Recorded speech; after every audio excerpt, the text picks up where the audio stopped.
wabarakatuh. Perkenalkan, saya Nabilatul Khairo dari kelompok 3 Mahdum Ibrahim.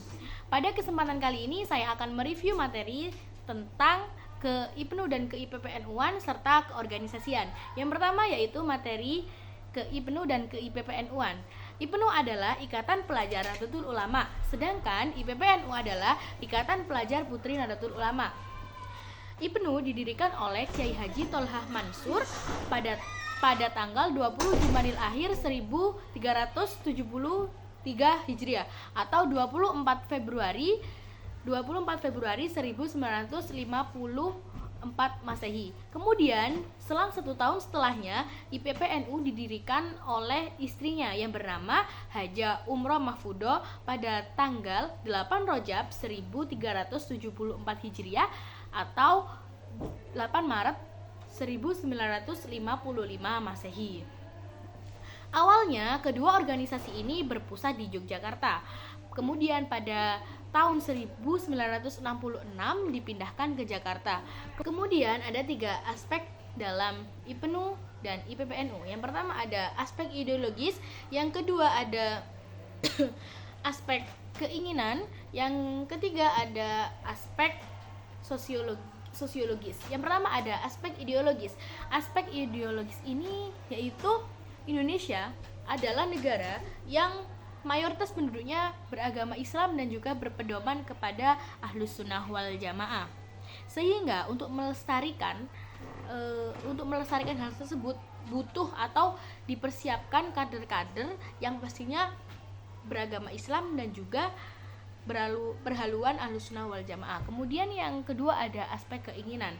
Aspek ini digunakan untuk menjembatani antara pelajar dan juga santri, kemudian antara mahasiswa dan juga pelajar di pondok pesantren agar tidak ada kesenjangan di antara keduanya.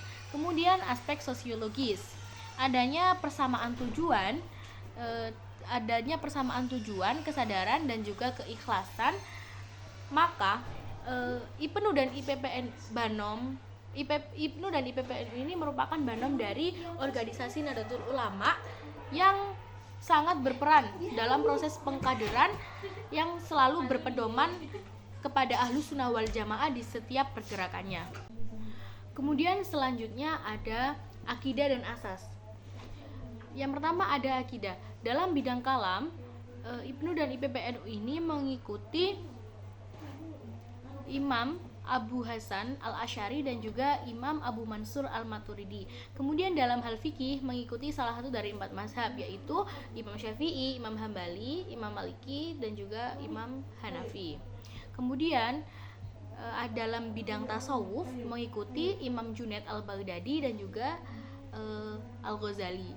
Kemudian asas yang digunakan dalam IPNU dan IPPNU ini berdasar dari Pancasila dan Undang-Undang 1945. Kemudian selanjutnya ada citra IPNU dan IPPNU.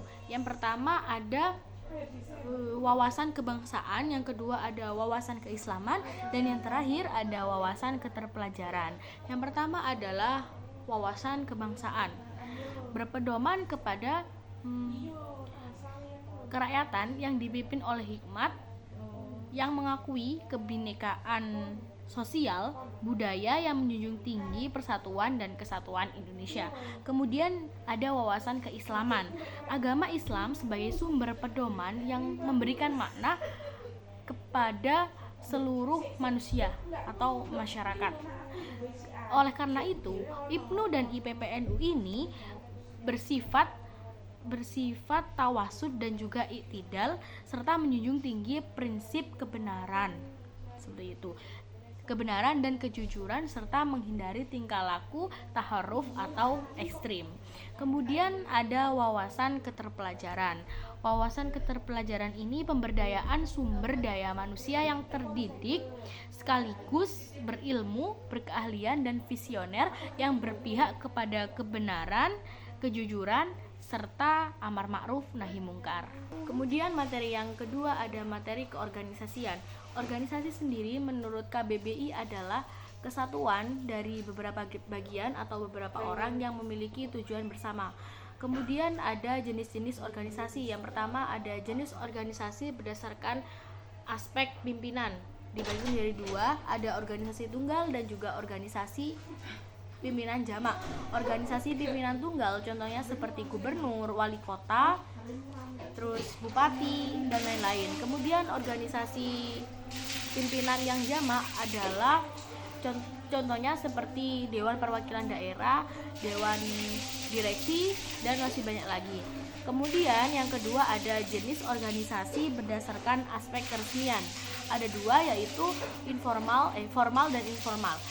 Organisasi formal ini merupakan organisasi yang terstruktur dan terkoordinasi. Sedangkan organisasi informal adalah organisasi yang terbentuk secara spontan. Kemudian yang ketiga ada jenis organisasi berdasarkan aspek tujuan. Contohnya seperti organisasi perniagaan yang memiliki tujuan mendapatkan keuntungan secara besar-besaran. Kemudian yang keempat ada jenis organisasi berdasarkan aspek kewilayahan. Dibagi menjadi 4, ada organisasi daerah, organisasi regional, organisasi nasional, dan juga organisasi internasional. Kemudian yang kelima ada jenis organisasi dari aspek kebutuhan sosial. Ini dilihat dari kebutuhan masyarakat, contohnya seperti koperasi, perhimpunan petani, perhimpunan profesi, dan juga masih banyak lagi. Selanjutnya ada fungsi organisasi. Fungsi organisasi yang pertama adalah artikulasi dan juga agregasi. Maksudnya ini adalah menyampaikan aspirasi dan juga gagasan untuk kepentingan bersama. Yang kedua ada norma, yang ketiga ada rekrutmen yang maksudnya itu menarik atau mengajak partisipan dalam organisasi tersebut. Kemudian yang terakhir ada sosialisasi.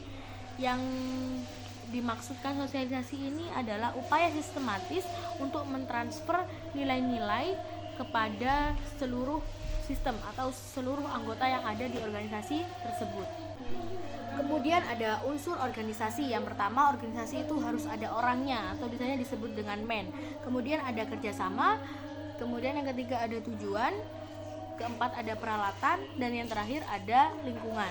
Kemudian manfaat dari organisasi yaitu yang pertama melatih jiwa leadership atau kepemimpinan kita. Kemudian memperluas relasi atau hubungan dengan manusia, antar manusia gitu. Karena relasi itu penting dan dibutuhkan di masa depan, terutama dalam hal pekerjaan. Kemudian yang ketiga adalah belajar untuk bekerja sama dengan tim gitu. Jadi kita di organisasi ini dilatih untuk bekerja sama, saling mengerti, dan juga saling tanggung jawab. Sekian dari saya, terima kasih. Wassalamualaikum warahmatullahi wabarakatuh.